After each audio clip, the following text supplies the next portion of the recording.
नौकरी मतलब नौकर, है ना।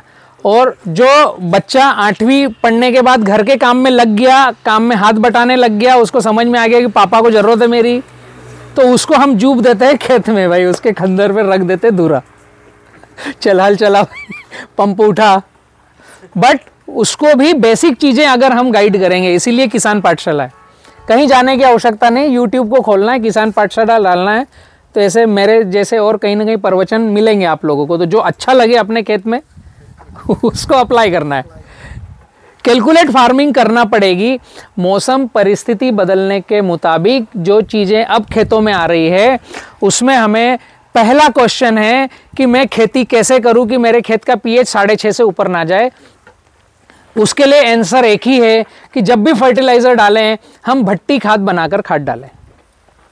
अगर मुझे खेती करना है और कोई सी भी खेती करना है और मेरा खेत बिगड़े ना, कड़क हो ना, बेल ही इतना हल अंदर डाल दें कि 1.5 फीट 2 फीट कुरेद दे, मेरे को 60 HP के ट्रैक्टर की जरूरत ना पड़े।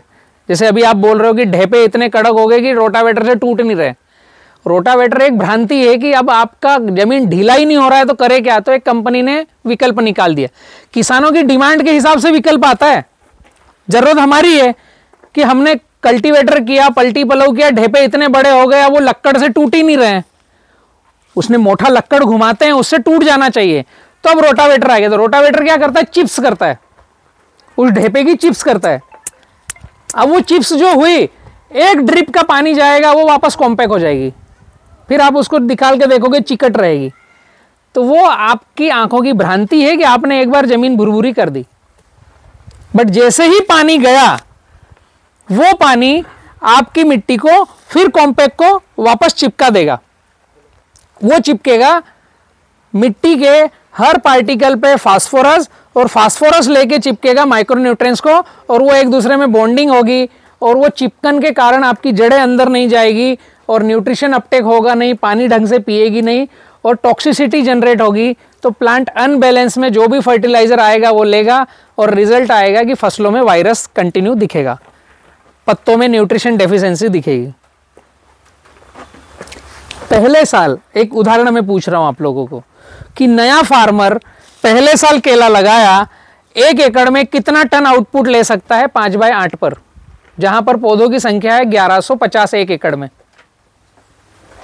1 एकड़ का केले का किसान जिसने पहली बार खेती करी, 50 रुपए पौधे का फर्टिलाइजर का खर्चा, 1150 प्लांट, कितने टन का उत्पादन आएगा आपके हिसाब से 1 एकड़ में?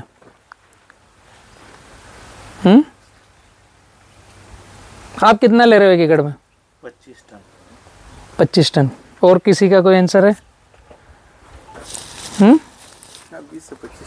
20-25 टन का एवरेज आएगा, नॉर्मल है ये। लगभग 20 से 30 भी हो सकता है, 18 से 25 कॉमन है कि 18 से 25 टन पहले साल का किसान जिसने कभी केला लगाया नहीं, जिसको मालूम नहीं, और 50 रुपए पर प्लांट का फर्टिलाइजर का बजट है, तो 25 टन एक अच्छा उत्पादन है।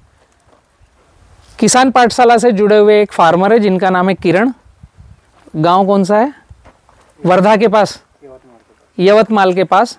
उनका पूरा वीडियो है।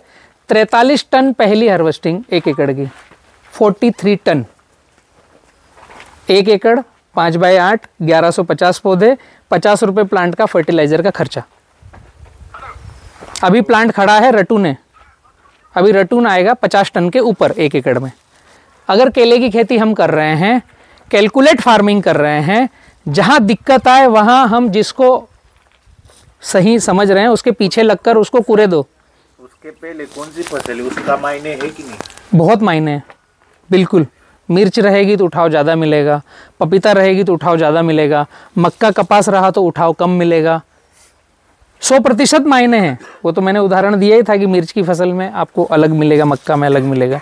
मैं एक जस्ट उदाहरण नॉर्मल बतला रहा हूँ कि गुंजाइश है। किसान भी है जिनको केला लगाना है, वो एक कोई सी भी फसल पे लगाएगा, नया किसान तो हाँ,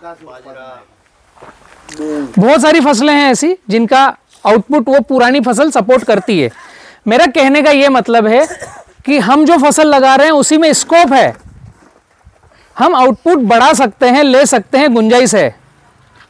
और केले का एक साइंस और है कि पहली फसल का जितना उत्पादन आया उससे 20% उसका पीलबाग आना चाहिए बढ़कर, उससे 20% बढ़कर आपकी तीसरी आना चाहिए, तो आप केला सही दिशा में कर रहे हो। उतना कम होता है। हाँ, यही मैं बताना चाह रहा था कि हमारा अगर पहला 25 टन आया, दूसरा 20 टन आया, तो तीसरा हम ले नहीं पाएंगे। पहले में कलर क्वालिटी आई, शाइनिंग आई, व्यापारी ले गया। दूसरे में हमारा माल ऐसा नहीं दिख रहा कि कलर क्वालिटी है, तो व्यापारी को हम बार बार हम बुला के लाएंगे, भैया गाड़ी बना, थोड़ा बहुत इसके साथ डाल के ले जा, पिकअप में ले जा। तो इसका मतलब है कि हम जो खेती कर रहे हैं वो खेती की दिशा गलत है। जो तरीका हमें जो गाइडलाइन देने आ रहा है, बहुत अच्छा एग्रोनॉमिस्ट है, पीएचडी होल्डर है, बट हमारे खेत में तो दूसरी नहीं पकी ना। मतलब उसकी गाइडलाइन में तरीका चेंज करना पड़ेगा, या उस आदमी को पूछना पड़ेगा कि देसाई ग्रुप भारत में 10 साल केली लगाता है और 18 कटिंग लेता है और सब एक्सपोर्ट करता है एक ही पौधे से, मेरे खेत में दूसरी क्यों नहीं आ रही? तुम इतने बड़े आप एग्रोनॉमिस्ट हो तो मुझे इतनी सिखा दो। ये हमें क्वेश्चन करना पड़ेगा हम जिससे गाइडलाइन ले रहे हैं उससे। तो इसके तरीके आएंगे, तरीके हैं। हमें प्रश्न क्या पूछना है, मुद्दा ये है। हमारे पास केले के प्रश्न क्या है मैं बताता हूं। मुझसे काफी किसान पूछते हैं, करपा कैसे जाएगा, सिगाटो का बहुत आ रहा, पान कम हो रही है, क्या करूं, चिलिंग आ गई है, उसका क्या करूं। एकदम छोटे से एंड पॉइंट के प्रश्न। डीएनए का प्रश्न कोई नहीं पूछता, मुद्दा ही पूछ लो ना, मेरी दूसरी परफेक्ट आना चाहिए, उसके लिए क्या करूं, जो बताओगे वो करूंगा। दूसरा पहले से बढ़ के आना चाहिए 20%। अब उसमें आपके सारे आंसर आ जाएंगे। दूसरी अच्छी ले ली तो करपा भी सही होगा, वजन भी सही आएगा, तीसरी के लिए रास्ते खुले हुए रहेंगे। एक ही क्वेश्चन पूछना है कि पहली से दूसरी 20% बढ़ के आना चाहिए और व्यापारी ने दूसरी को पसंद करना चाहिए।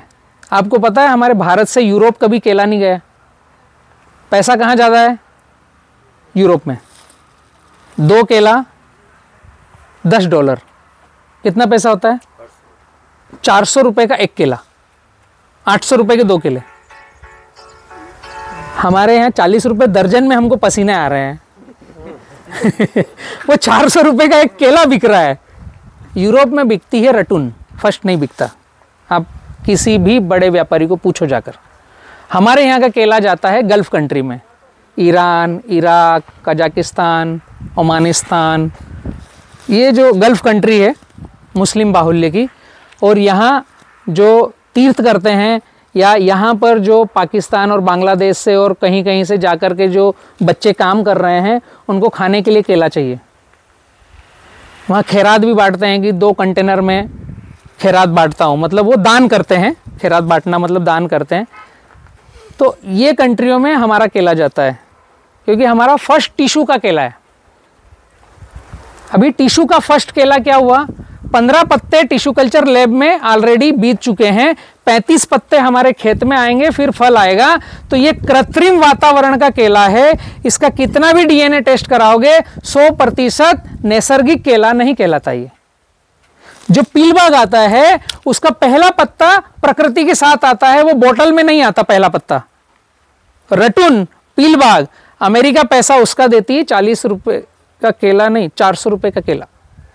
जो पहला पत्ता प्रकृति के साथ आया, जिसने कभी उसमें इमिडाक्लोपिड का स्प्रे नहीं किया, हम सीधा बीआई करते हैं इमिडाक्लोपिड। जिसने कभी एनपीके कृत्रिम ज्यादा मात्रा में नहीं यूज किए, जो प्लांट को चाहिए वो रेडी फूड दिया, वो जब फल को काट करके उसका लैब टेस्ट करते हैं तो उसमें न्यूट्रिशन वैल्यू आती है। वहां पर यूरोप में और अमेरिका में न्यूट्रिशन बिकता है, केला नहीं बिकता। हमारे भारत के केले में न्यूट्रिशन की वक़्त ही नहीं है। यूरोप में केला जाएगा तो 35 से 40 दिन का ट्रांजिट पीरियड चाहिए। दूसरा कारण, आज केला मेरे खेत से कटा, बॉक्स में पैक किया, प्री कूलिंग के लिए 24 घंटे में अंदर गया, 13 डिग्री टेम्परेचर पे उसको प्री कूलिंग कर दिया। अब रेफ्रिजरेटर कंटेनर में डला, वो बंदरगाह पे गया, जहाज में डला, अब वो 30 दिन तक जहाज चल रहा है, रेफ्रिजरेटर जहाज। तो क्या मेरे केले में ये क्वालिटी है कि आज उसकी दराती लगी, वो टचअप हटा, अब वो 35 दिन ट्रांजिट पीरियड सर्वाइव कर लेगा? हमारे केले की, हिंदुस्तान की ये कैपेसिटी है कि वो 10 से 15 दिन, 25 दिन आखिरी बहुत हो गया, इसके बाद केला फेंकने जैसा हो जाता है, कितना भी प्री कूलिंग में रख लो। क्यों? हमारे ग्राफ गलत है। यहाँ से साइंस चेंज होता है। ग्राफ गलत है मतलब हम जो लाइन से लाइन और प्लांट से प्लांट की डिस्टेंस लगाते हैं वो पत्ता एक दूसरे के ऊपर ओवरलैप होता है, तो नीचे के पत्ते पर धूप आती नहीं, तो इसने जो भी हमने दिया 12-61 यूरिया, डीएपी, पोटास पौधे ने लिया, पर इसने पकाया नहीं। पकाने वाले पत्ते जो धूप में है उतने, पौधे के अंदर 25 पत्ते फ्लावरिंग आते समय, बट धूप में कितने? 8, 10, 7, वो भी ऐसे पूरे खिले हुए नहीं है ना।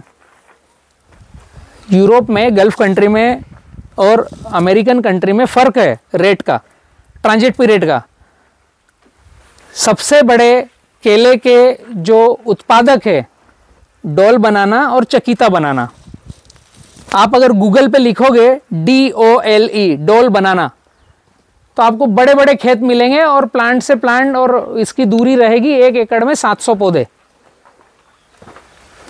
डोल बनाना का अगर फील्ड देखोगे, कई सारे वीडियो हैं, फील्ड देखोगे यूट्यूब पर तो क्या दिखेगा? एक पौधा खड़ा है जिसका माल कट रहा है, उसके साइड में उसका बच्चा खड़ा है जो उसके पौधे के बराबर है, जिसका माल कट रहा है उसके बराबर उसका बच्चा है, और तीसरा पील छूटा हुआ है। ये हमारे किसी खेत में है, सादा नंदुरबार में, तो फिर हमारा पहले से दूसरी कमजोर आएगा। छोटा सा साइंस है, केले की खुद अपने आप बच्चे देने की प्रवृत्ति है। एक पौधे के नीचे 5-7 बच्चे देता है वो, हमें उनको हटाते भी रहना है, बट पीलबाग रखना, थर्ड रखना, फोर्थ रखना। डोल बनाना खेती करता है 10,000 एकड़, 20,000 एकड़, बड़े बड़े टापू ले लेता है वो गवर्नमेंट से। डोल बनाना के दादा ने जो केला लगाया था वही उसका बेटा काट रहा है, उसका पोता भी उसी केले के फल को काट रहा है। पीढ़ियां निकल गई एक ही फल लगाने को। सर पहले के सेकंड रखना है वो कब रखना है? पील तो बहुत सारे आते हैं, 3-4 कटिंग होती है उसके पील बहुत सारे आते हैं। ये सही प्रश्न है, इसको हम एलेबरेट करते हैं। तुमको मोबाइल चेंज करूं? चल रहा है।